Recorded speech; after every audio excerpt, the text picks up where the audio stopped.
everyone. While the room fills up, I'm Travis Keys, I'm chairman of APA New York. It is an absolute pleasure today to have PhotoShelter with us, and we're looking to do a lot of fun, ongoing things with them because I am a huge fan of theirs, and I think the very first site I ever built for my photography was on PhotoShelter. So I have tried every single one from Wix to Squarespace and everything, and for some reason, PhotoShelter just understands what we want and has everything from deep storage to uploading RAWs to understanding marketing to understanding, if you want to sell stuff offline, if you want to have galleries for people, if you want to have proof sites, if you want to have, I mean, they do it all. If I just want to send someone a small file or a big file or, have access to only part of this, it's just insane what they do and the templates and the best is they actually have the best customer service I've ever used, other than, well, Amazon's good too, but they're fantastic. They're a lot more personable. So I want to thank Rachel and Caitlyn for joining us today. I'm so excited that you guys are here. I drove 7 hours. I'm on my way driving to Florida, and I got up at 6 in the morning so I could check into my hotel and set up everything and make sure my Wi-Fi was good to be here for this wonderful webinar today. So I want to thank you guys so much. Deb, when she first came to me, and said, "Hey, say hi, Deb."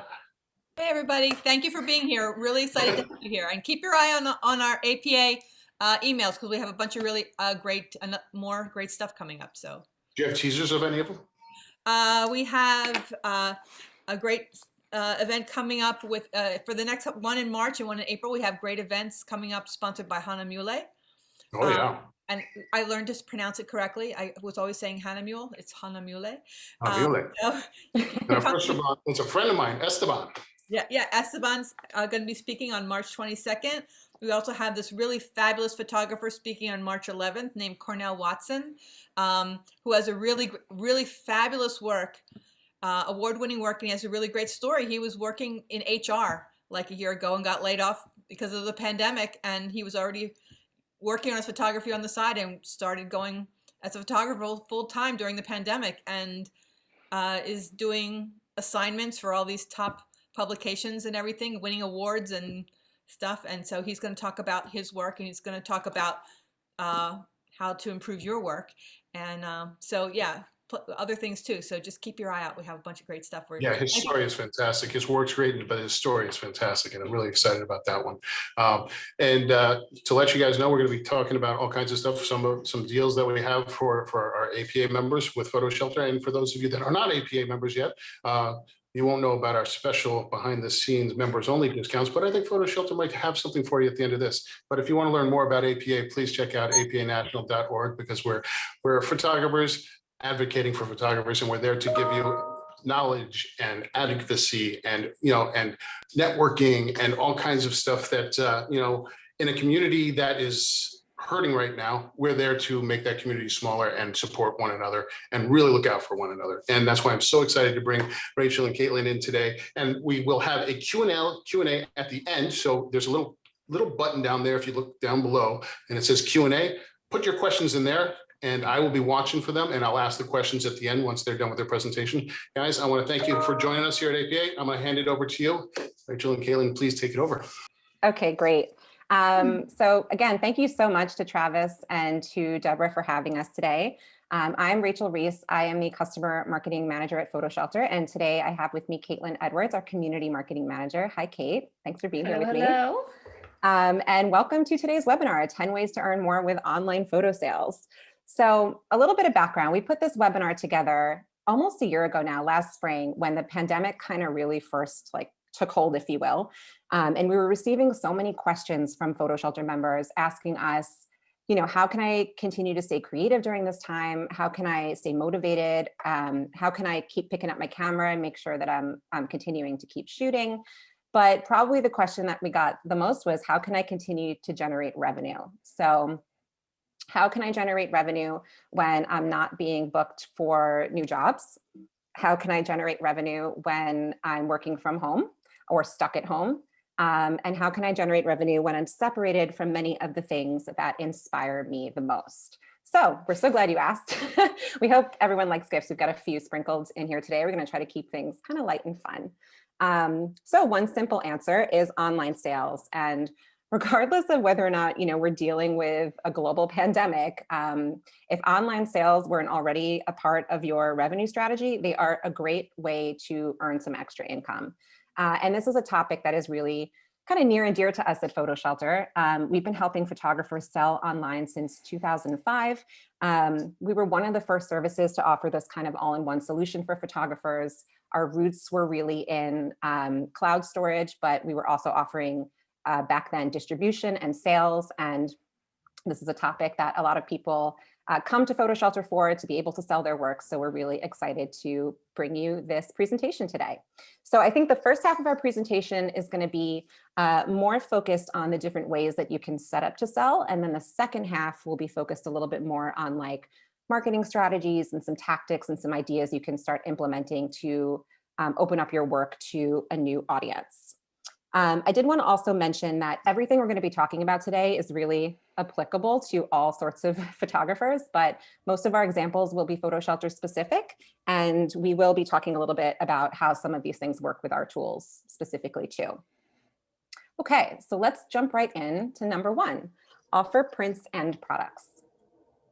So every photographer has work that's timeless. What are some of your favorite shots that people in your network might want to hang on their wall? Selling prints and products allows you to present your work in a new way your customers will love. So wall art is huge right now. I don't know if anyone else has been seeing this, but wall art's big. People are out there looking for photography to decorate their homes with. And prints and products are just such a great way to set up for some of that more passive income. And so many people also, Rach, are in the process or have already moved, which has been really interesting. So I think it's a huge opportunity for everyone to just keep that in mind. And if there's something that you thought about, selling in the past, why not throw it up and see if it lands with maybe some of your friends or family that have relocated because of the pandemic. Yeah, that's a great point. And you want to consider offering stuff outside of just like, oh, I'll just price for all the different print sizes. Think about offering framed and unframed print options, canvas, and also products like magnets or mugs or puzzles. Over the past year, puzzling just had a resurgence. Again, another thing, I was puzzling a lot in 2020. So those are kind of another great way to earn a little bit extra with a sale. So believe that you can do it. So this is an example here from Andrew Rowe's PhotoShelter website. And this is what a buyer would see when they click that add to cart button. And so he's set up to sell both prints and products. And here you can see that he's selling not just prints in multiple finishes, but he's also set up for metallic prints as well. And those prices that you see there, those are prices that he sets from the photographer's admin area. He gets to decide exactly how much he's selling or how much he's charging for each individual print, download, or anything else that he's offering. Another thing to keep in mind here with selling prints is that with PhotoShelter, you can set up for this to be totally automated and just really hands-off through working with one of our integrated print labs, or you can set up for what we call self-fulfillment. So if you want to have more control over that entire process, including like what the packaging looks like when your print arrives to your buyer, then self-fulfillment is an option that you can think about as well. And this on the same PhotoShelter website is in the shopping cart. So this is where when the buyer adds to cart, they have more control over like the crop of the print as well. So they can, have a little bit more control over the exact finished product that they're after. Okay, sell digital downloads. So many print labs were temporarily closed due to COVID-19. Here at PhotoShelter, our labs were dealing with closures for months. They were closing and then reopening. We might not be dealing with that sort of thing now, but there's still some things to keep in mind there. We work with Printique, Adorama's printing division, formerly Adorama Picks. And for instance, they're closing for a couple weeks in April for Passover. So just something to think about. You can always sell digital downloads regardless of what might be happening with the print lab you like to work with. So downloads offer your clients the opportunity to print later or to share on social media and with friends and family now. Basically, selling downloads gives your clients options. So this is a quote here from Grover Sandchagrin, our co-founder and GM. People will even pay more for a download because they see value in having a digital file. So give them what they want, a lower resolution file for one price, a higher resolution file for a much larger price. Many photographers are afraid of doing this, but selling downloads can give you a competitive advantage. So you want to think about how your buyers might be using the downloads they're purchasing from you online and offer different sizes to accommodate for these use cases. So here you'll see the size requirements for some of the more popular social platforms. We actually get this question a lot. So our tech support team put this together so that they have it at the ready when people are asking.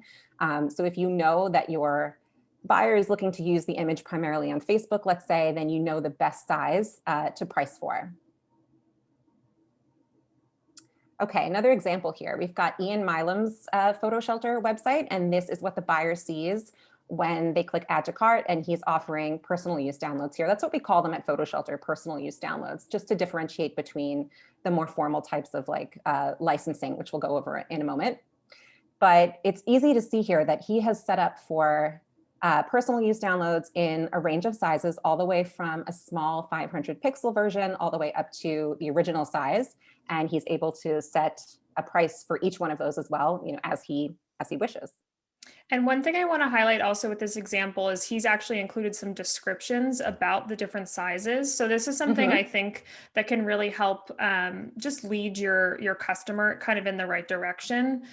You know, based on most of the time, if someone is purchasing something, you know, if they know that they're going to want to print it, then they know that they're going to want to get a large size or even the original size. So, you know, that's another way I think just to kind of help your customer really be informed and hopefully make a little bit more money in the process. Yeah, absolutely. And the good thing with PhotoShelter too, and we'll talk about packages a little bit later, is that if you want, you can set up, or depending on your client's, you know, needs and use cases, you can think about setting up packages that offer both downloads and prints together for a set price. And again, we'll talk about that a little bit later as well. And to the point of like using these descriptions here, I think this is great. If you want to even go into more depth, we also recommend creating a custom page with something like this, where you can talk a little bit more about the sizes and like what the use cases are, and kind of educate the buyer a little bit, you know, kind of position yourself as the authority. There's a lot of things we'll talk about today where I think you're sort of positioning yourself as the authority as the photographer, like, you know best at which images work best at which sizes and for what types of use cases. So you're helping the buyer kind of get over that finish line too. Okay, now we're going to jump into licensing. License your work rights managed or royalty free. So let's talk stock for a moment.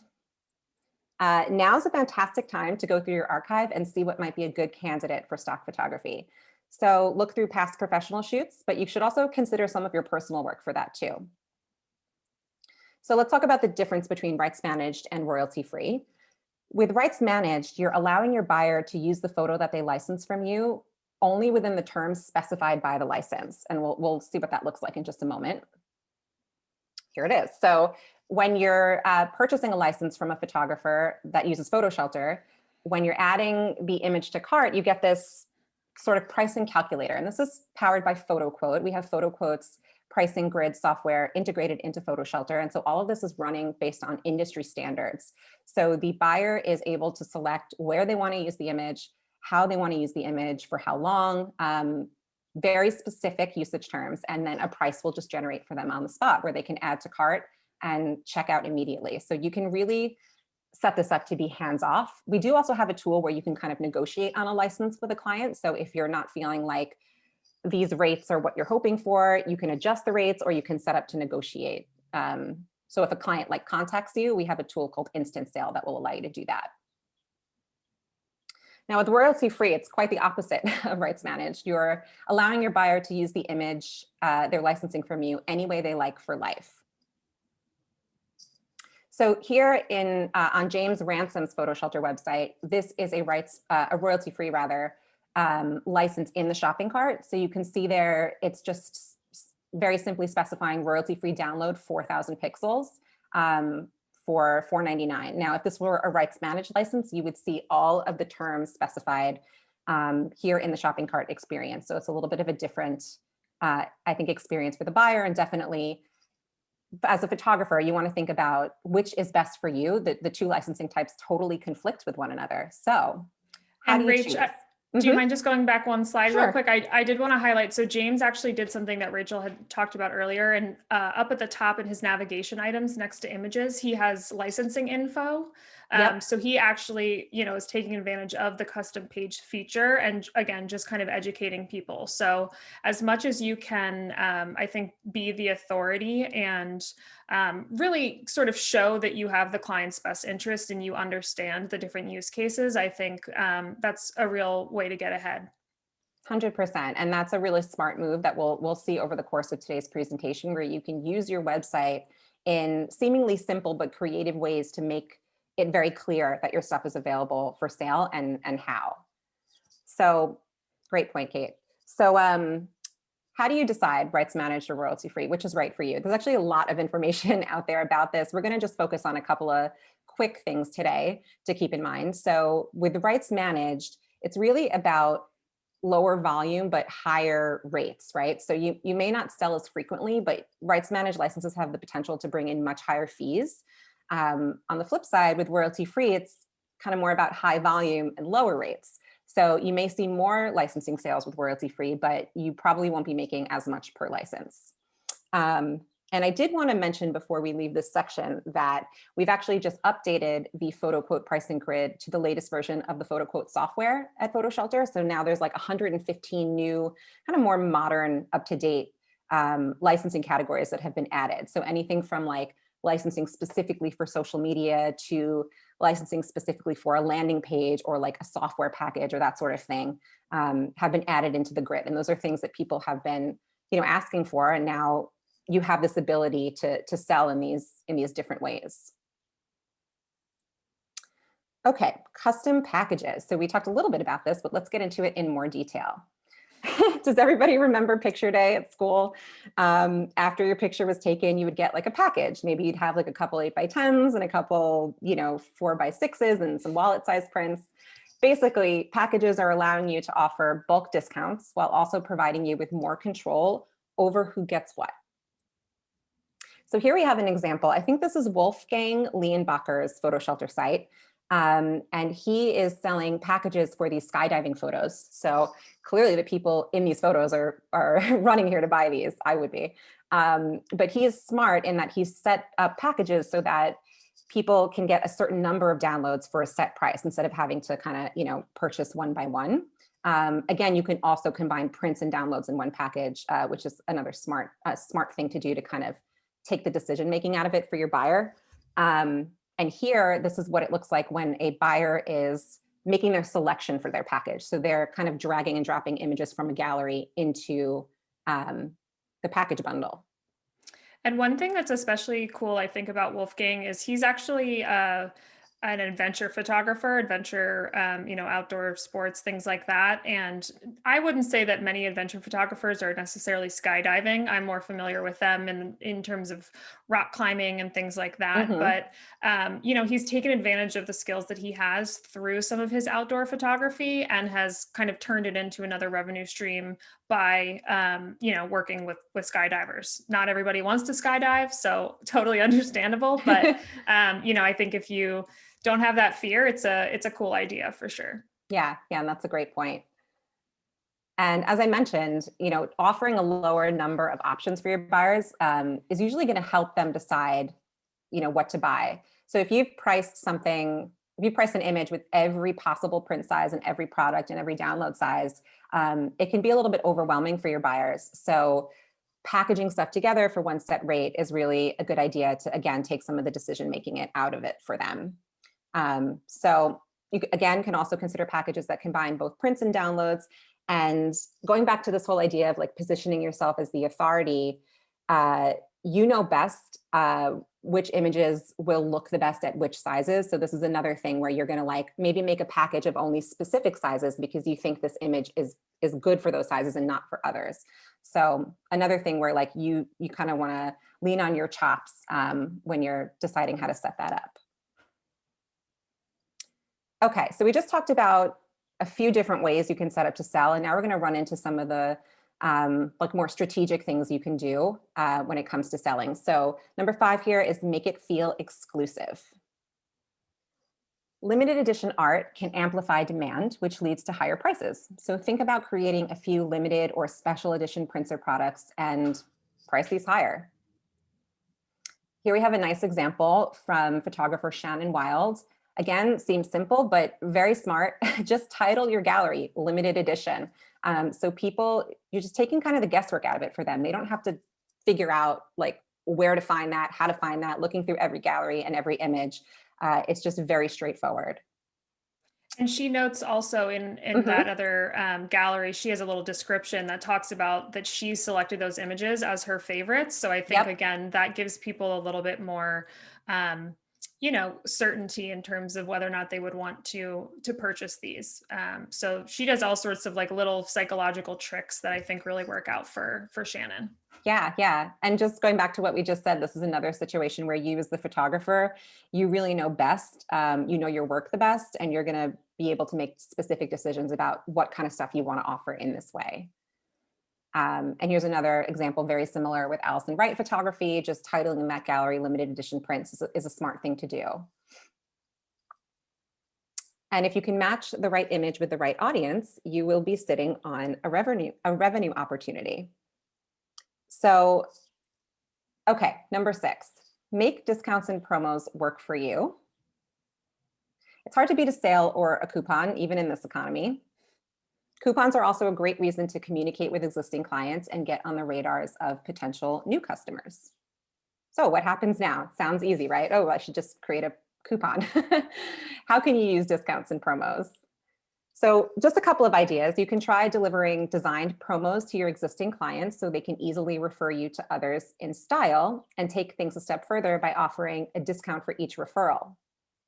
You can try embedding a form on your blog or your website to sign up for your newsletter and offer special discounts to those who sign up. And we've got a lot of great examples of this.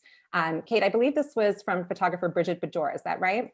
Yeah, she's a Brooklyn-based portrait photographer, and I'm on an endless probably newsletter list at this point, just because I like to keep in touch with photographers who are both in and out of the PhotoShelter community. And I signed up for her newsletter, very kind of cute, personalized response. And then she also, gives you a 10% off coupon, I love you subscriber. But one thing that I think is especially great with this example is that she essentially kind of sets her value right off the bat. The 10% is really for $50 or over.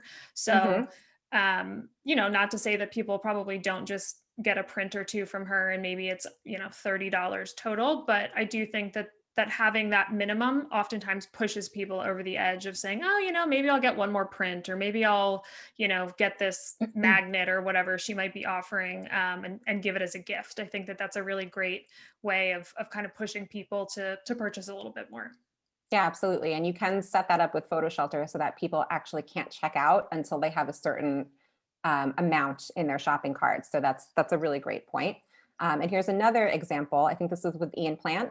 Yeah. So he is a wildlife and landscape photographer. I think this is actually through, he sort of started a little offshoot or collective called Shutter Monkeys with other, wildlife photographers. And I was on their newsletter list. And I think this was just a random email that I got. But this was, I would say probably, I think maybe last year early on when the pandemic was first happening and everyone was starting to get locked down, and I thought it was kind of cute also that he took advantage of the circumstance, and the code was, called Stuck at Home. And he really pushed this, opportunity, I think, to kind of explore more photo education with the extra time people, weren't expecting to have. So I liked this example too. Me too. And these are just 2 examples. There really are lots of ways that you can use discounts and promos. So again, you want to be creative, and you want to start just testing stuff. I mean, that's really what marketing is all about. We can attest. It's about testing and experimenting and seeing what works and what doesn't work.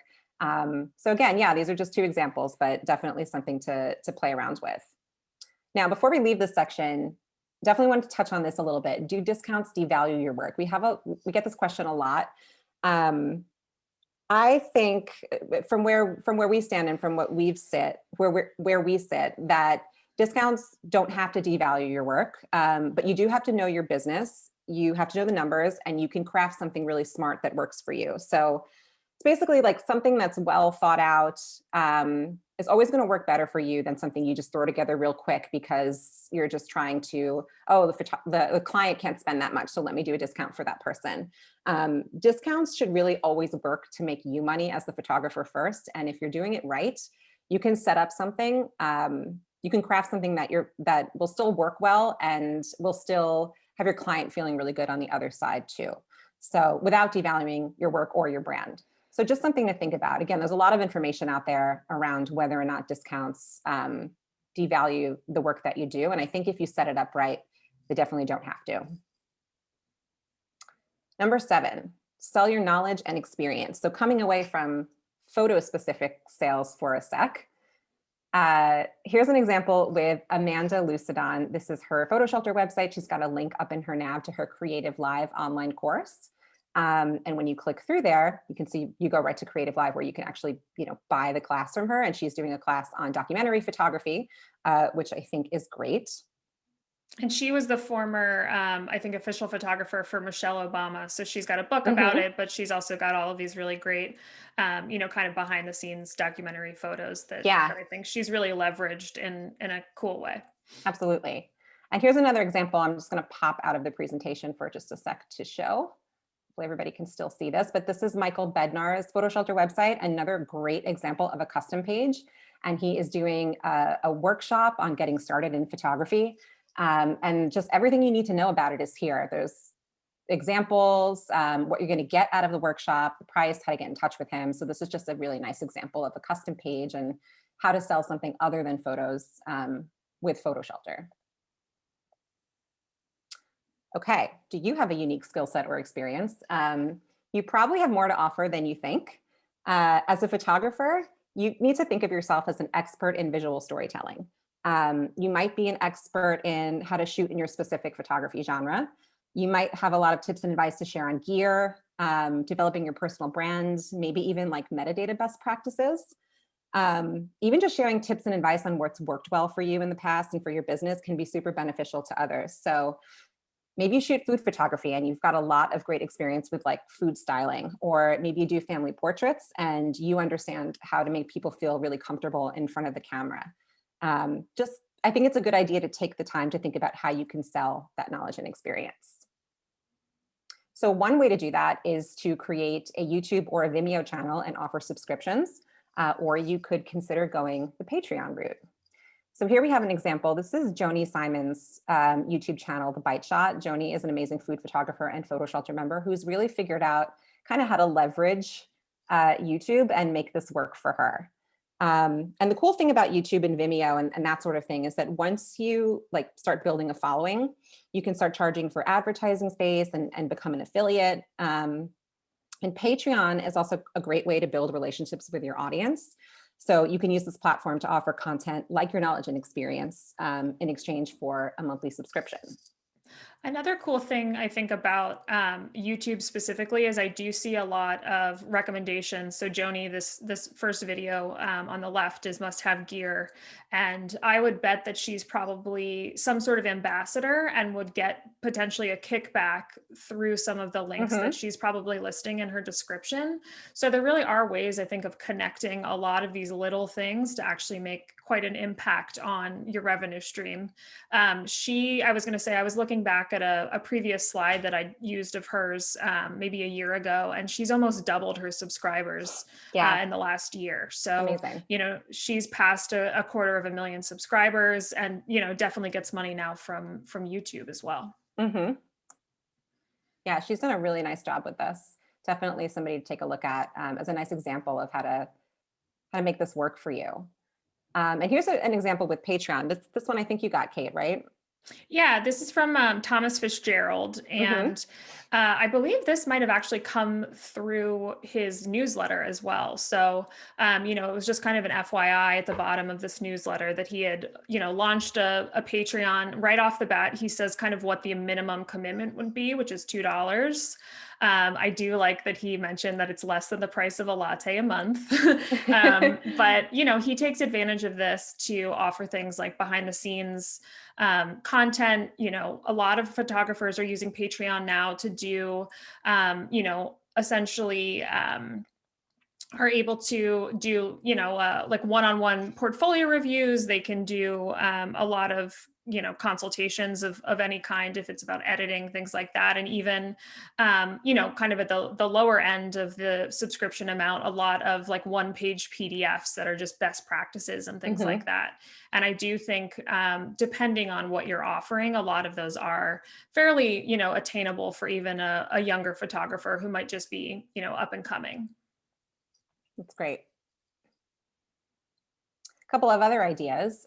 You can think about selling ebooks with how-to information and valuable insights from your years in the industry. And this is Doreena's site, right? She's an amazing food photographer who's a really great example of this. She offers ebooks, just a wealth of knowledge on food photography and composition. We did a webinar with her actually last year. And this is from her website as well, right? Yeah, so this is actually just a little bit more about the bundle that she's offering. Again, just kind of gives people a sneak peek. Her branding in general is really, I think, beautifully done. It's not over the top, but it does, mention, obviously, if people are getting 150 pages of content. And I feel like over the last year, I think food photographers especially are actually pushing this ebook model. I definitely think it can apply to a lot of other, specialties in photography, but I've just really seen food photography, I think, taken off in the last, 3 years, probably. I think a lot of people are really getting into it, but also a lot of the pros, I think, are totally taking advantage of the moment and offering a lot of these ebooks at, reasonable prices, but not nothing either. Yep. Okay, a couple of others here. You can think about becoming a mentor and sell your services to help elevate others in the industry. You can reach out to a brand you've worked with in the past or even a brand that you love and offer to consult for them. So here you might be able to help with things like metadata tagging or archive organization, advising on their visual content strategy for their website or social media. There's plenty you could bring to the table. And again, you probably have a lot more to offer here than you think. Okay, getting into the fun stuff now.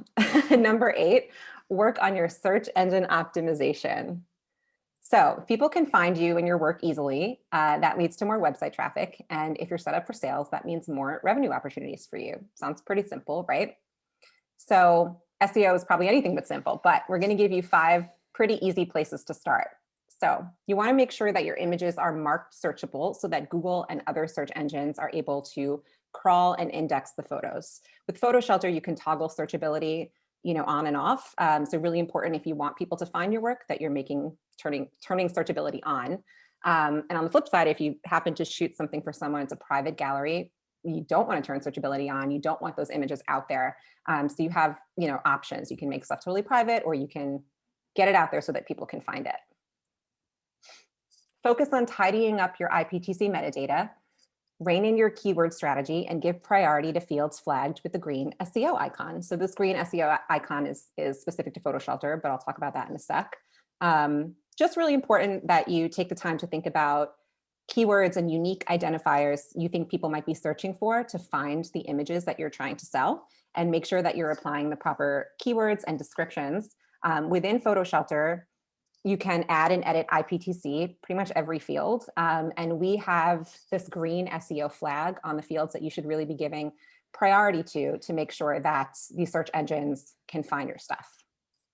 And that includes things like keywords, the headline, the caption, stuff like that. And I will say, I think one trend that I've seen in the last couple of years is that a lot of photographers are too simple with a lot of their keywords.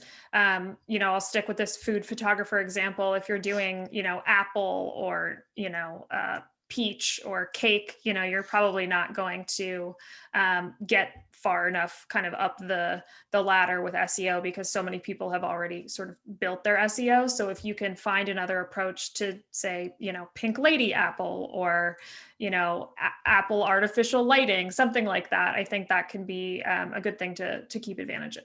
Absolutely. To keep in mind. Yeah, great point. You also want to ensure that you have meta descriptions and page titles filled out across your site. So a little different than applying metadata to the individual images. This is more about applying metadata to the pages of your website, and to make sure that your website itself has the best chance of getting found. Custom pages, our favorite. Okay, talked about custom pages a lot. Create custom pages outlining your prices, print sizes, or embedded scheduling or booking tool so that potential clients can easily schedule a shoot with you in the future.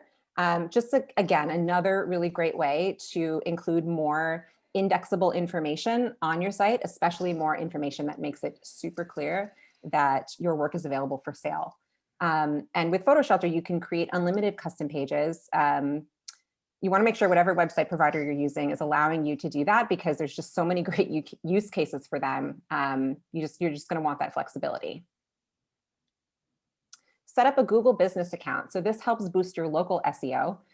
Google shows specific results depending on time zone and users' location settings. So we've got an example here. Here you're really giving your potential customers more ways to reach and connect with you. So this is an example for Chris Oyoung. He's a music photographer, PhotoShelter member, and he's also PhotoShelter product manager. So we love using this example here, but he shows up #1 for his Google business listing. And he also shows up #2, last time I checked, for NYC music photographer. So this is just a really, really great example of somebody who has worked really hard on SEO over the years and seen it pay off. A term as simple as NYC music photographer, it's amazing for you to show up on that first page, and to show up second is just kind of insane. So really great work on his part for really plugging away at the SEO stuff over the years.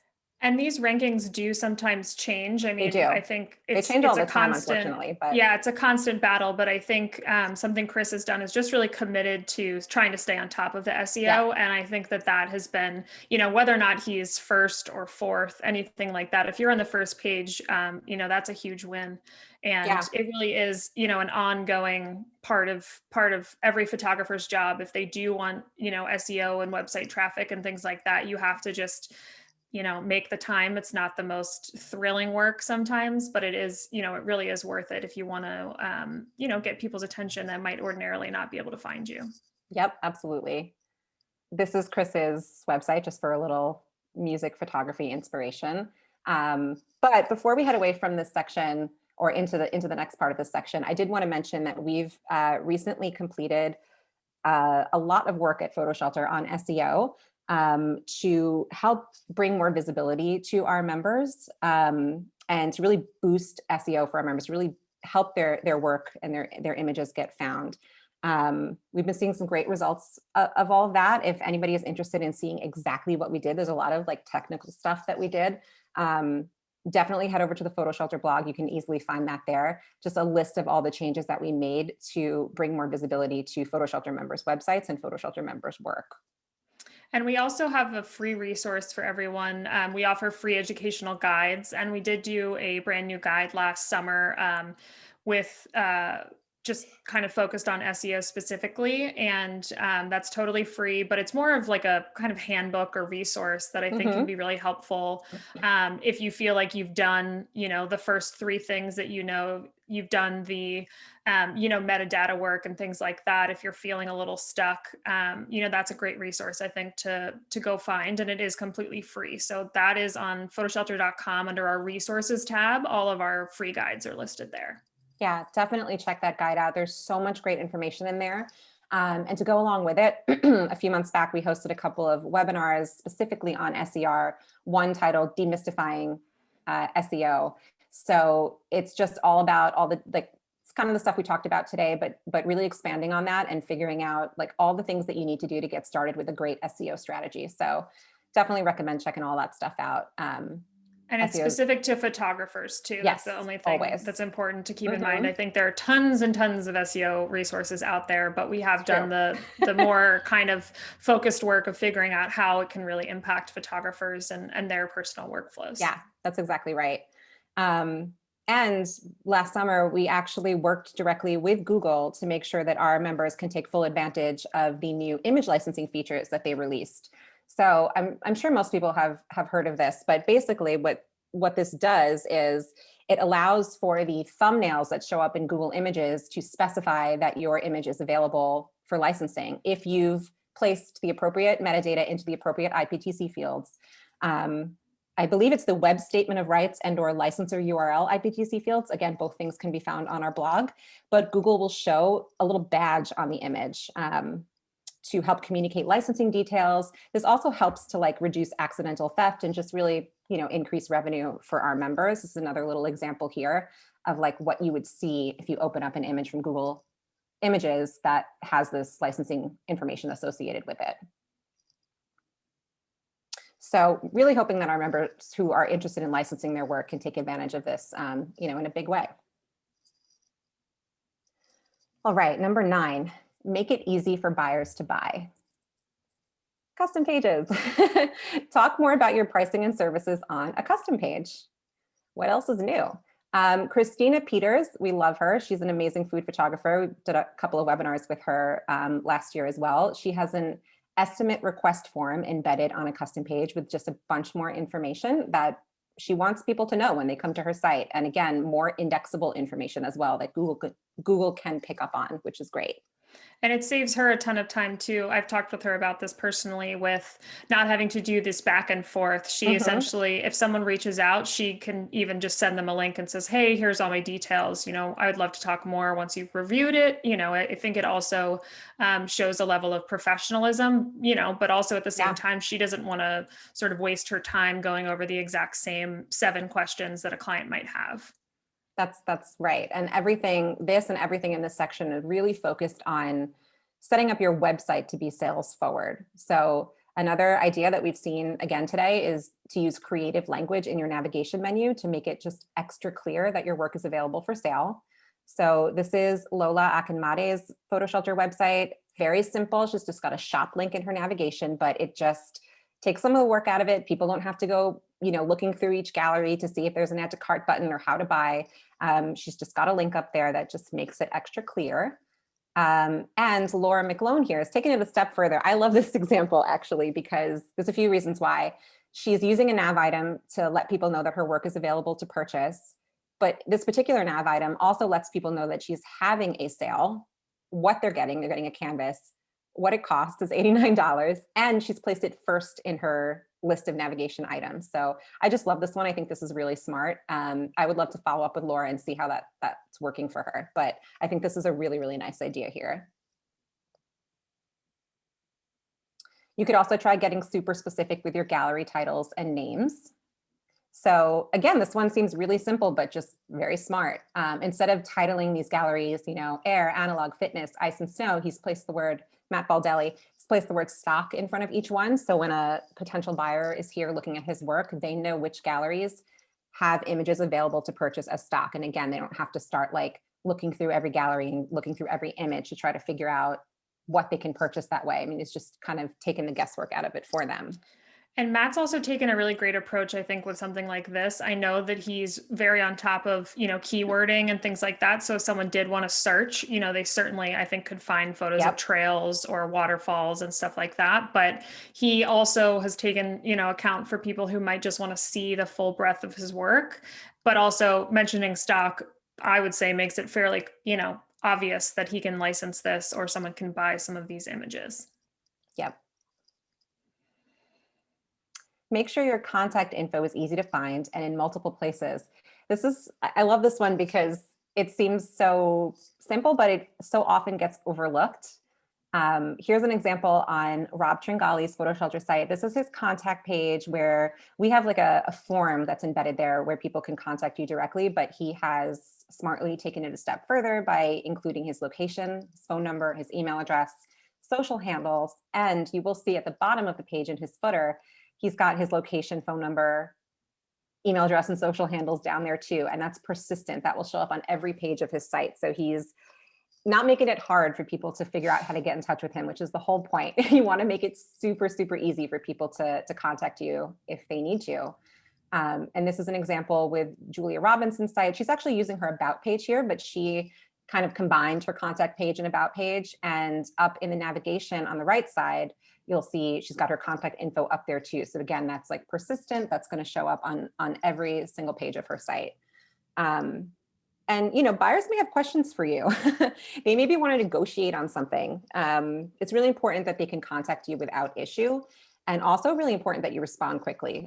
Just another little tidbit there. But if you have one, just as these two photographers did, make sure that you are including a phone number too, because sometimes you never know, buyers could be on a tight deadline and just may rather pick up the phone and get something squared away immediately rather than doing like an email back and forth. So it's just another thing to keep in mind. We've also recommended if someone does feel uncomfortable listing their phone number publicly, which totally understand. Yep. I've definitely recommended that photographers consider getting a Google Voice number. It's totally free to sign up for, and it will just forward to your regular cell phone number. But, if you have any concerns about, putting your phone number out there, that's definitely something just to consider and keep in mind. It's not, Absolutely. either or. There's definitely another option out there. So you can also try asking a friend or maybe a trusted client to buy from your website and ask them what could be better, easier, more clear, and make adjustments. So this is again coming back to this whole like marketing is all about testing.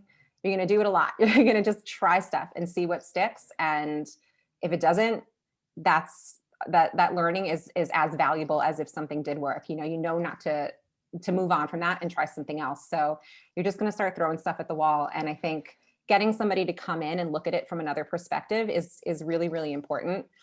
With PhotoShelter, you can make changes to your website on the fly as needed. And it's really crucial, whoever you're using for your website provider, if not PhotoShelter, give you that freedom so that, again, you can learn from these exercises and you can make changes as needed. You should also be like looking at your analytics and making changes and stuff based on that too. It's also a really good thing to keep in mind.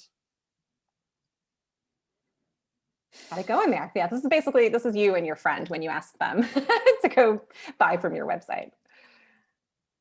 Make sure your buyers can buy from any device. So it's 2021. People are buying on mobile devices. Mobile is pretty much dominating online sales. In 2021, I think I looked at the stat towards the end of 2020. Mobile was predicted to dominate sales 54% or 659 billion of online sales. And this is across industries, but the fact remains that you need to make it easy for people to buy on any device, basically from anywhere. So not only does your website in general need to be mobile friendly, but your shopping cart and the buying experience needs to be mobile friendly and mobile ready as well. We actually just made a host of optimizations to our shopping cart. This was towards the end of 2019. What is time anymore? It feels like it was just yesterday. To make sure that the shopping cart would respond perfectly on all sorts of devices. So again, it's just important that no matter what your buyer is using and where they are, that they can check out. All right, number 10, this is our last one today. Be creative and stay positive. We're gonna just get rid of all that negativity and drama and stress and debt, all of it. Be brave in your marketing. And like we've said, try new things, see what works best for you and your clients. Tap into your network. We might not all be in lockdown right now anymore, but I think everyone, just from what we've all went through this past year, we're all still kind of yearning for that sense of connection. So it's a great time to just like reach out to your contacts, find out what their needs are, get smart about how you speak to your audience. Promote yourself more on your social media channels. That probably goes without saying. But a couple of examples here. So we've got Ken Bowman Photography. This is on Instagram. And he's using an image of his here to promote the fact that he is having a 50% off sale with free shipping. He's got the promo code in that copy and his URL as well. So this is a nice example of doing that on Instagram. And he does a lot of local photography too, which is a great place to start if you're really just starting out with sales. He does a lot of, I think he lives in South Carolina, if I recall, and I've talked with him before. He actually brought in a lot of income previously at things like flea markets. He has actually, kind of pre-printed a lot of his stuff and will sell it there. But during the pandemic, he wanted to try this sort of online approach. And I think he did a great job just making sure that he was getting people excited about it. But also under this, I believe he had a lot of really specific sort of location-based hashtags that he used. So a lot of people found him through that. And then he also used the location tag at the very top, right under his handle. It says Broad Street. So he just kind of came from all different angles. And I do think that this was fairly successful. That's great. And another thing that we've been seeing lately, people having a bit more success with, is actually LinkedIn to as a viable social platform to promote photo sales. This is another example with Lola, where she's promoting both the fact that she's like done a refresh of her website and also the fact that her stuff is available for sale. So this was a nice example of that. But one thing I did want to mention before we move on is a good thing to think about with social media, because it can be a little bit overwhelming, is if you've got your stuff on social now and you're able to kind of track which platforms are working well for you, really pay close attention to that and really hone in on those channels. What is it about the audience? Maybe it's Facebook that's doing well, and maybe Instagram isn't, let's say. So I think, a good thing to think about now, if we're really trying to push for sales, is if Instagram is lacking and Facebook's doing great, put your energy into Facebook right now, and maybe, think about coming back to Instagram at another time. But it's about those learnings, right? Like, again, what is it about the audience on Facebook? What is it about what you're sharing on Facebook and how people are engaging with it on Facebook?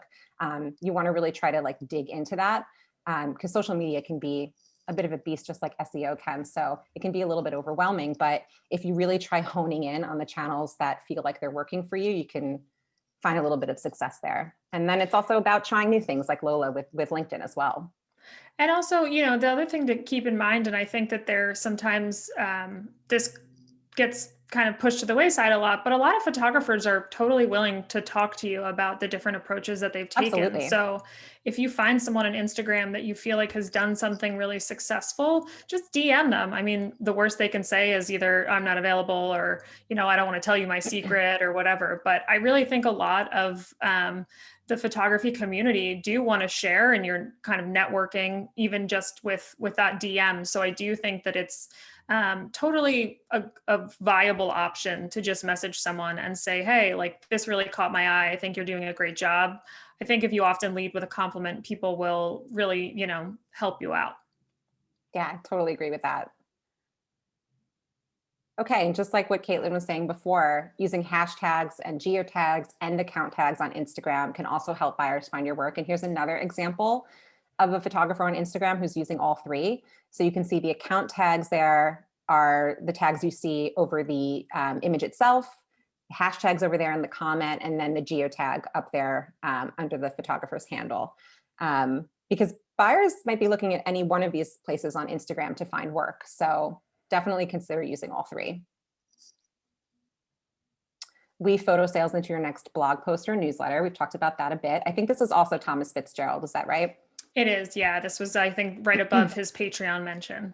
Got it. Yeah. We've seen a lot of good examples of this. Newsletters are also just a great sort of excuse to keep communicating with your clients, and an easy win just for letting people know what you've got going on. Great way to make it feel exclusive too. Absolutely. You can say it's a deal only for my newsletter subscribers and things like that. So I think as much as you can, make people feel special and like you're giving them something that other people don't get, the better. Okay, take advantage of the spring cleaning season and have a sale. Just so happens that spring is coming up, but obviously that's just an example. There's lots of ways that you can do this. I mean, studies actually show that the most successful promotions always have a kind of a reason why, even if it's just like there's a holiday or a seasonal thing. It's not just kind of like a promotion for the sake of having a promotion. So again, seasons, holidays, those are kind of like low-hanging fruit, but there are really tons of ways that you can kind of make this work for you. So you want to think about what your reasoning is behind a sale and how you can kind of communicate that to the client as well. If you're lucky enough to have an interview with a publication right now, you can try dropping a hint that your stuff is available for sale there. You can try bartering with a local business or a community message board to see if they would be willing to help promote your online sales. Or consider a pay it forward approach and offer a discount for anyone who has proof of a donation to maybe a relief fund or an organization you support. So again, these are just a few examples, but hopefully ones that kind of get the creative juices flowing a little bit. And that's our presentation. So before we take some questions, just a couple of other little things I wanted to mention. We would love for everybody to follow us on social media. Definitely check us out on Instagram or Twitter. We've got a lot of fun stuff going on over there. We do photographer takeovers on Instagram all the time, just some really amazing photographers and really amazing work. So we would love for you to check that out. If you enjoyed today's webinar, we're hosting webinars all the time at PhotoShelter. Our next one is coming up on March 12th, a visual storytelling masterclass with this amazing photographer, Caroline Gutman. Caitlyn has been working directly with Caroline, so I'll let her talk a little bit about that. Yeah, you will see my face again if you attend. I'm hosting this with Caroline, but she has a really great background actually in international studies and economics. And when she was actually traveling as a Fulbright scholar, she was, I believe, in China, and really started falling in love with photography and using a lot of her photos to kind of back up what she was saying in some of her written work. And so she's actually made the full transition to just doing visual storytelling through her photography. So she's just got a lot of little tricks and tips and things like that. And, you know, the webinar is totally free. It's available even if you're not a PhotoShelter member. And generally they're really great. They have a lot of people attend, a lot of great questions. And I would love to see everybody there. That's great. Yeah, just another really great way to learn from the community and connect with the community. So we'd love to have everybody. And I can also, I just realized we don't have a link to the webinar sign up, so I can give that to Travis and Deb. That's just great. to make sure that everybody has that as well. Awesome. And we did mention the PhotoShelter blog a couple times today. Definitely check that out as well. As I mentioned, tons of information on what we've been doing with SEO over there, some info on our recent photo quote update, just more general like industry news stuff, upcoming webinars. You can find a lot of great info on the blog. So we really hope that you check that out. Now, for those of you who are not PhotoShelter members or not familiar with PhotoShelter, we're actually running a promotion through the end of the day tomorrow for a 14-day free trial plus 40% off your first year, which is a great deal. Again, Travis gave me a wonderful introduction in the beginning about PhotoShelter, but just for a quick little bit on what PhotoShelter does. At our core, you know, we give professional photographers easy ways to show, sell, deliver, and organize their photos all from one place. So it's all about kind of having all the tools you need in one central location. Forget about the third-party, you know, apps and extra tools that actually don't look like your branded environment. You want to have everything together: your website, file delivery, sales, and all of your photos all together in one place. So we hope everybody will check PhotoShelter out. That promo code is FEB2021, and you can head over to photoshelter.com. Our pricing page has the promo code field, so please take a look at that. And if you are an APA member, we have a special deal just for you.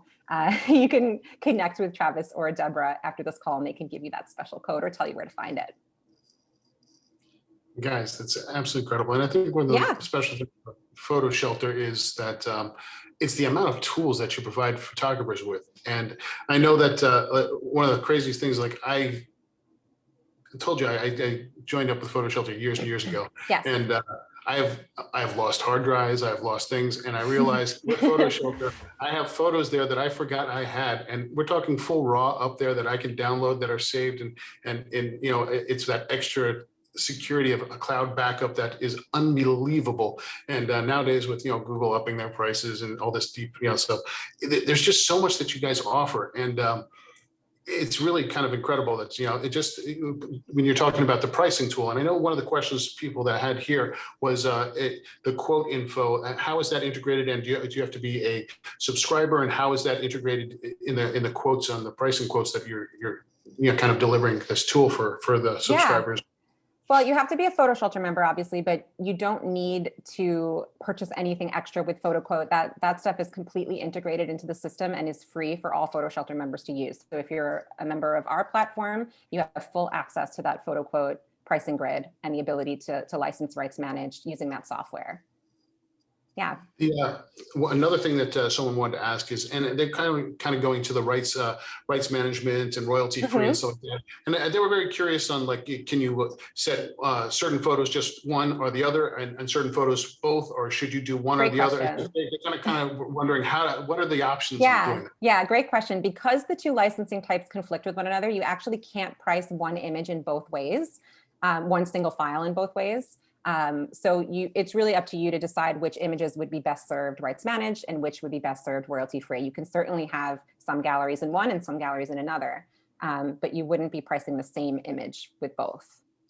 And one thing that I'll also add is I think a lot of photographers who aren't sure, like, again, that's another opportunity to experiment a little bit. Try to have one, that one image priced as rights managed for 6 months, see how it does, or for a year. And then if that's not working out, try it as royalty free. I mean, there's no harm, I think, in experimenting a little bit. And you certainly also can make it clear somewhere on your site that if somebody has any questions, they can contact you. If you're in the sort of royalty free 6-month period and someone messages you and says, hey, I want to, license this, but I need it to be rights managed. There you go. There are opportunities, I think, to, again, inform your buyer outside of, whether or not they sort of know what they want. That's amazing. Yep. I definitely have more questions. Some are outside of the box of PhotoShelter, but you guys cover so many things. But I know Deborah also has one question, so I'm going to go throw it to Deborah for a quick second. Sure. I wanted to ask also along the lines of royalty free and rights managed. For people who aren't aware, if you have images designated royalty free, are there some clients that you're sort of giving up, like high-end clients who definitely have to have things rights managed? Yeah, that is a good question. That very well may be the case. I think this is where this ease of being able to contact you comes into play, because if you're selling something royalty free, it's kind of tricky, because if you've already sold a bunch of royalty free licenses on a particular image, then switching to rights managed can be slightly dicey, just because some clients have ability to use it forever, and then other clients only have it, only have the ability to use it in one way. It's not like you can't do that, but I think if a client were to contact you and say, like, I need this in this very specific way, you can change that on the fly within PhotoShelter and set it up for rights managed licensing instead, if you've got a client who has that particular use case. So. And that's where that instant the instant sale, sale really comes into play. If someone has a very specific need, and this isn't necessarily just with licenses, this could be a print size that you don't offer. Someone asks, hey, can I get this in a canvas instead of glossy finish, things like that. That's really where the instant sale, all of these like one-off instances that I think people often have. Again, it makes you look really professional if you can say, absolutely, I can make that work, and I'm going to send you an email with an invoice. You've done that within 15 minutes. I think that makes you a great person to, for them to have in your back pocket, for sure. Yeah. And what's great about that tool too, is that as soon as they get that email with that's like run through the instant sale feature, they click a button and it takes them right into your shopping cart to purchase. So it just ties it all right back to your website, which is great. So someone, in terms of all these different, this kind of ties into what we're just discussing about doing multiple things and stuff like that. Someone want to know if you have a gallery to show a client, and then you have a gallery pages to sell your work, can you have different, things to show different people? Can you set it up differently, or does it have to be two separate websites? Like what's the customization in showing one thing to one certain person and one thing to another person? Yeah, that's a great question too. We do have a lot of people who do different types of photography and maybe don't want some clients seeing some stuff, and they don't want other clients seeing some stuff. If you let's say you do weddings and then you also do like commercial work, and you just really don't want to like blend the two, the best thing there really is to have two separate sites. You can have everything on one PhotoShelter site and have some private galleries and have some public galleries, but if you want to completely separate those two things, so far as like to separate the brands of those two things, then it's probably best to have two separate sites, would be my recommendation. Yeah. But there are some ways to customize with one site and kind of get at what you're after. Yeah, and certainly you can really play with that private links. Yeah, the unlisted. Unlisted links and stuff like that. Yeah, there's so many different options. It's incredible. This is sort of outside the box, and maybe you can add a little to it. But person asked, can you talk about model releases for selling images with people in them? And the short answer to that is, if you're doing a commercial, if someone wants to buy something commercial and you don't have a model release, don't do it. That's the short answer. But in terms of like when you're obviously having, people put stock photos and stuff like that. Yeah. Do you guys have anything with the model releases or address that at all? Or is it just you should do your due diligence and not do it? I think like I would be most comfortable saying you should do your due diligence on that. We do have a feature within PhotoShelter to mark whether or not things have been model released so that people will know that right off the bat. But as far as understanding like what should be and what shouldn't be, as the photographer, you're going to need to like really, like you said, do the due diligence. I know that we've got some great info on our blog too from Alan, our co-founder and chairman, on model releasing as well. So it's something you can search on the PhotoShelter blog for some extra info too. There are definitely some horror stories, I think, that we've covered Yeah. that are great. I think only back up that you really should do your due diligence for sure. Right. And if you, for any reason, model, do your due diligence in that case as well. Exactly. So someone had a question, which is it's a great question. Does the self-fulfillment mean that you send the prints to us and then we repackage and send to the buyer? Is that photographers do in order to sign prints? Which, well, not really, but that also brings me to a follow-up question on that is, well, I'll let you answer that first part. Yeah. So self-fulfillment is actually more like you're going to receive the order and then take it to a lab yourself. So maybe you have a local lab that you work with that you trust and you just like prefer to use that lab. That's a great case for self-fulfillment.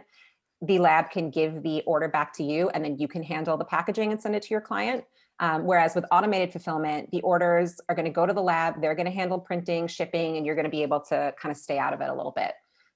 We also have a feature, within PhotoShelter that if you have a lab that you work with that you love, you can ask them to join our print vendor network and you can actually send the orders to them through PhotoShelter. So it doesn't have to be quite as hands-off, but still not quite as hands-on as automated. So hopefully that answers the question. No, it does. And the one way I use you guys is when I do self-fulfillment. I have 2 very large printers at home and I specialize in certain art papers. And, and I say, if you want a custom print by me up to this size, that's when I would self-fulfill it myself and send it off instead of sending it to a lab. It's a very specialized print. It's, so I kind of do it that way. Now, if someone wanted to set up a store, say like I want to sell not only the sending, self-automated prints from the lab, say Miller's or whatever, Bayphoto or Adorama, which you guys use, which is great. Then can I have a landing page that will sell those prints, but also maybe I want to sell maybe some of my own printed stuff and maybe a t-shirt. Can I set it up to sell my own t-shirts on that as well? Or is it that's something I have to program in, or is it how do you do something like that? Yeah, I think so. We work with a bunch of different labs for automated fulfillment that each offer lots of different products. I don't know if t-shirts is something on our product list right now. My own t-shirts, and I wanted your own t-shirts. I have my own stuff at home. Like, I sell my own like t-shirt and also like camera straps, but I also sell prints and stuff like that. Yeah. Can I have a landing You page can do that. directly my t-shirt through that, but also a self-automated print? Sure. You can set that up. You would basically be taking a photo of the item that you want to sell and set it up, upload it to PhotoShelter and apply a self-fulfillment pricing profile to it. Right alongside an image that you're going to send right to one of our labs. So you can totally do that. Yeah, and you're setting up, your prices, but also one thing we haven't really mentioned with sales is it also allows you to set, the tax for all of that. So, we're not tax professionals, but I do think that there's a lot of value in having all, if not as many of your sales as possible under, one roof in terms of tracking everything and keeping everything, in order. So we definitely do have people, I think, who will sell things that are really specialized. Some people have, photo books that they've purchased and they're all sitting in their house, but they want to sell them. And that's another great example, I think, of people who, want the opportunity maybe to sell the book and, make it clear that they're maybe limited edition, that kind of thing. But really sky's the limit, I think, in terms of what you can. If it's a signed book or something like that, you really have to self-fulfill it. Yeah. Exactly. Right. But sky's the limit in terms of as long as you're okay with marking things as that self-fulfilled, option, you can really price anything you want. And you're able to work in postage and all that kind of stuff as an add-on. If you're doing self-fulfillment, you can set up the shipping and all that on your own too. Yeah. Sure. Someone snuck in a Google question here. They want to know, if you don't have a studio, is there a way to use Google Business without entering your home address? That's really not a photo question. I actually don't know the answer to that question, but that is a good question. I think it does require. Yeah. Right. Yeah, I I'm pretty think it does sure- require one. The way around that, I believe, is to put your own home address and not list business as a structure, which you Got can it. do. Yeah. Let's see. We did that one. It was recently suggested to me that when I put my contact info, I should not put the @ symbol because of bots and spamming. Does Oh. PhotoShelter do anything to automatically kind of address the bots or anything like that? Yeah, that's an interesting one. We do through the contact form, if you recall the page that we showed earlier where you could see the contact form embedded on somebody's site. We do some work to get rid of spam there, but if you just have like your email address written in plain text, that is a really good question. And that's something I would love to actually talk to our devs about. And one thing that I'll say with that is I know that we also have, a CAPTCHA on that form. So any initial, like very easy bots to spot are fine. But a lot of, because we have the customizable options, if, you were to have your email in the top right corner, I've certainly seen people do, Caitlyn brackets @ written out, PhotoShelter.com. And because you can make that a clickable link, that can still have the regular like mail to, and then your full email. So it's still an option, but to be honest, I haven't heard that as too much of an issue. Yeah. And what I like about you guys is, because one of the things I really kind of say is, that the forms that people fill out are nice, but when you're dealing with, people in the industry, they don't want to fill out a form. So you want to have both. You want to be able to have a clickable email address or clickable IG links, because what they want to do is they want to start a thread. They don't want to start a form thing. They want to know instantly that it was done and they have a thread. So it's really important what you guys do to put that email hard link in there, which is fantastic. And it's a great thing to use. And I actually ran into that same issue, Travis, the other day. We were trying to license a photo and a photographer didn't have her email listed. But I had already, made kind of like a photo agreement and that I was trying to send to her as an attachment. And it definitely took, probably a day longer than it should have just for her to find that, get back to me answer with my original email, all of that. So anything you can do to cut down those steps as I will say, as the receiver of, on the other end of a lot of the photographer communications, the better. Yeah. There's some other good questions here. I could answer these questions because I use you guys so much, but I'm gonna let you guys. Can PhotoShelter give you a sales report including tax paid? Not only can it do stuff like that, but can you talk about some of the other back end stuff and reports and like email stuff and all the stuff that you can generate and do in the back end of PhotoShelter too? Yeah. So we do have an area within PhotoShelter where you can see all of your sales invoices, all of that historical data is there. Same thing for like, if you're actually, not to come away from sales for a sec, but if you are giving let's say you happen to like handle the sale offline and now you're giving somebody downloads through PhotoShelter that would be considered free. You also have a download log. So you can see exactly, who downloaded what, and you can export that as well. We are actually looking into kind of beefing up some of the more like reporting side of sales and really just the sales tools in general, because, we want to, as great as our sales tools are, we just always have to kind of stay with the times and keep updating and keep innovating. So I think this is actually a big request from our tech support team too, is giving people more access to more of the like reporting and historical data for the sales that they're running through PhotoShelter. But yeah, I would definitely recommend, like, if you use PhotoShelter, checking out that sales invoices area where like everything will be. And that's also where you would see if you were selling prints with one of our automated vendors, you can set it up so that you review the order before it goes to the lab. So even if you want things hands off and you want the lab to complete it, you get to still have a chance to like review it and approve it before it goes to the lab. So you would come to that same area. People might try to throw in some crops or turn it black and white. Yeah, the cropping is actually the thing. Yeah. You can upgrade the packaging of it, send it in a nice, a nicer envelope or a nicer, right. little. Maybe the buyer cropped it in a way and they didn't mean to, and the photographer gets a chance to see that and fix it. So that's a great tool to check out too. What someone else put, which I can answer this one. Let's see. How can we link directly to PhotoShelter from IG or Facebook? Well, with IG, you want to put link in bio, but for Facebook, do you guys? How do you guys suggest kind of advertising and putting out your links for websites across different social platforms? That's a good question. Yeah, I can maybe handle that sure. if you don't mind, Reiss. Yeah, take it. I would say that honestly, the best thing to do is to actually make a separate like business account on Facebook, because that allows you also to share your work and to talk about things like promos and that kind of thing. Mhm.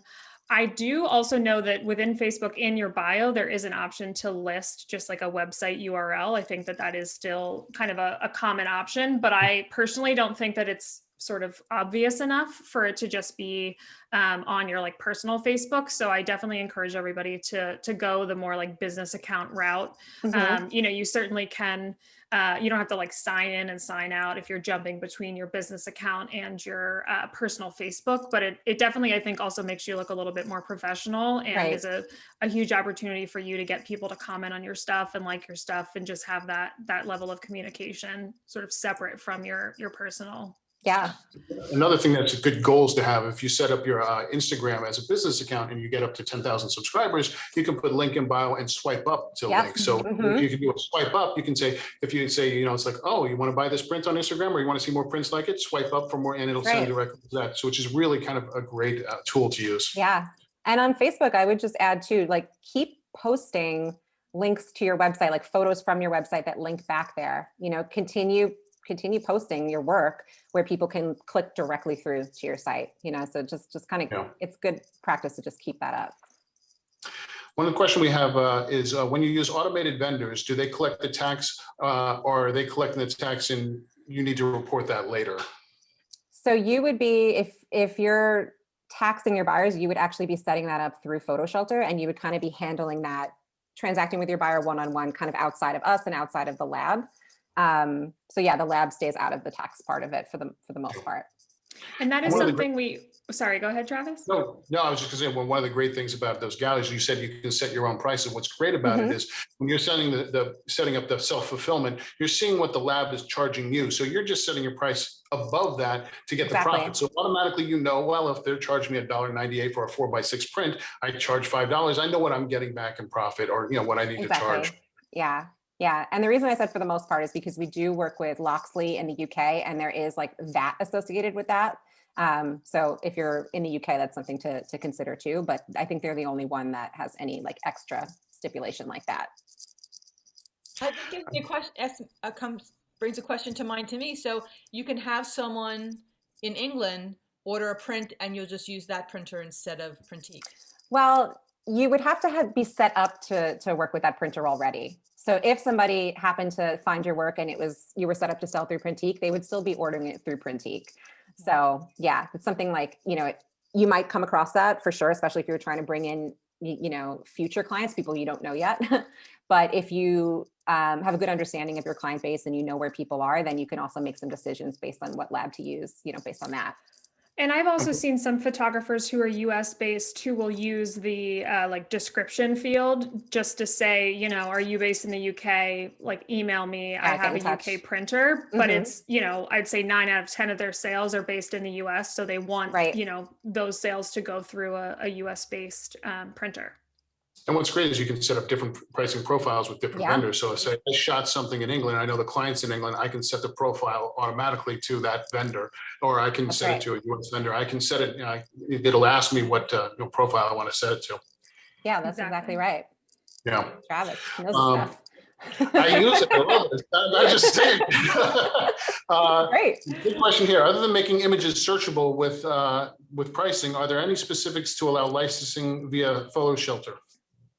Any other specific things you would need to do to get that set up? Well, the searchability is more about making sure that people can find your work both through search engines and also if they were to come to your site and want to do a search. You just want to make sure that everything's publicly searchable for those reasons. But to get set up, you're basically, just a little bit of background on how it works. You're uploading your photos into PhotoShelter. You're creating pricing profiles. That's what we call them at PhotoShelter. And then once you have pricing profiles created, and with Reiss Manage, it's actually probably the easier one to create because you're not necessarily setting the prices yourself. You're letting the photo quote software do that. You then just decide which images you want to apply that pricing profile to. And once you've done that, your stuff is available for sale. On your website, there will be an add to cart link or an add to cart button or a little shopping cart button, depending on what template you're using for anything that you've applied a pricing profile to. So it's actually pretty simple to get set up. It's a little bit more time consuming if you're not sure how to price yet, or whether or not you should be offering prints or downloads. And there might be a little bit of background work, as far as that's concerned. But once you're ready to do it, the setup is actually pretty quick. I mean, if it wasn't kind of obvious, I mean, it's just like you look at so many different people that put together these type of places where you can build a website or host yourselves.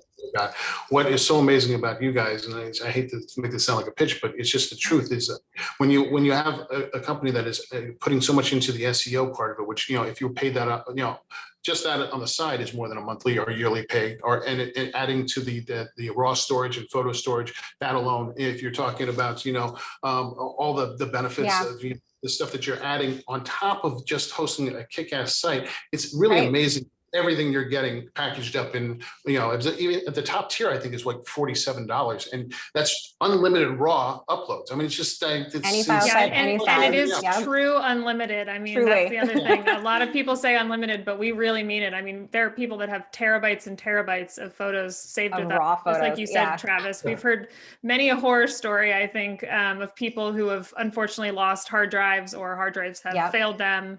And we have all of it. And a fun, I think, fact about us is that we actually do all of the storage ourselves. Some of the guys who started PhotoShelter, we don't use Amazon Web Services. We actually manage our servers in-house. And I believe for every one photo that's uploaded to PhotoShelter, we have 4 copies of it. So if for any reason something got lost, which nothing actually ever has gotten lost, but they've got a backup plan and then 2 more backup plans to that, just to ensure everybody's stuff is uber safe. Yeah. Someone just wanted a little more information on the PhotoShelter searchable via, are they images searchable via Google Images, and are they SEO friendly? Are images that you upload to PhotoShelter findable via Google Images? Yes, for sure. As long as you are, doing your SEO work, you've got your stuff keyworded, you have your stuff marked as publicly searchable. It's not like an on-off switch, like you upload your images and you mark them as searchable and you search Google that moment. That's unfortunately not how it works. It does take time sometimes for things to show up, but absolutely. And that's why the image licensing stuff was so important to us to be a part of, because our members' work is already showing up in Google Images. So now we need to make sure that people know that work is available for sale. And that's what we really spent a lot of time working with Google on this past summer. I don't know if you can answer this, but maybe you can, because some things are under works or whatever. So someone wanted to know if there are new website templates coming out. They've been waiting patiently for some new templates. So there are. I've been waiting patiently too. There are new templates maybe less coming. Patiently on our end. We're very eager. We're chomping at the bit from the marketing side. Yes, there are new templates coming. Actually, a whole new site builder is coming. We're just kind of like, our product team has kind of reimagined that experience, and we're really excited for what's coming out. It has taken a little bit longer than we've planned, I think, because they decided to kind of start over with the tech and make it something that's like way more modern and just way cooler than what we had, frankly. So I'm really excited for that to come out. It's probably going to be a couple more months before we see that come to life, just to be totally real with everybody. But we're working hard on it. And again, I can personally attest to the fact that we probably ask about it every day. What's going on? Let's get it. So very excited for it. Yeah. I'd say you guys gave us a lot more than 10 tips in this. So I want to thank you so much for your time. And I really look forward to actually hosting a bunch of more of these with you guys, because there's just, we've only touched the surface on how much that there is you can incorporate and do, and under the, as they say, under the hood, that PhotoShelter is so capable in ways that even I haven't even figured out all yet. So I'm really excited. Hopefully we can do more of these with y'all. Thank you so much for having us. This is great. We're in a whole series with you guys. It is set in stone. I think there's so many things from even SEO that people are so kind of, because you say that, and it's like, I guarantee you 90% of the people don't do it correctly or don't know how to do it. And it sounds like that scary thing. Like, I don't even know where to start. So it does seem intimidating. Yeah, and it really, it's very important. It is. And I think just stuff like that, and also, building a site that is, maybe you want to have your own store, and really kind of, have, that, be able to, take money, and you have, that's the key right there, is to be able to sell stuff on your site. And people don't like that first step on how do I do it? I was like, do you guys offer, like, who do I do the banking with? How do I handle the money? It's like, all that is kind of built in, and you can do it so seamlessly yeah. and easily.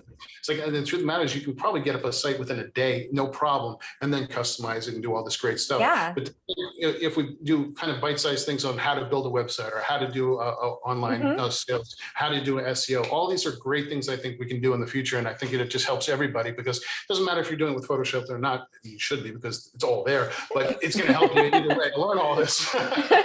Absolutely. And, also, speaking of money, for the 40% discount, is there a deadline for taking advantage of that? Yeah, that actually expires end of day tomorrow, but I'm going to go ahead and let it run through the weekend. So awesome. You can have it through, let's say, end of day Monday. Well, I'll leave it open for everybody. And if you miss it, you just join APA, which is, there you go.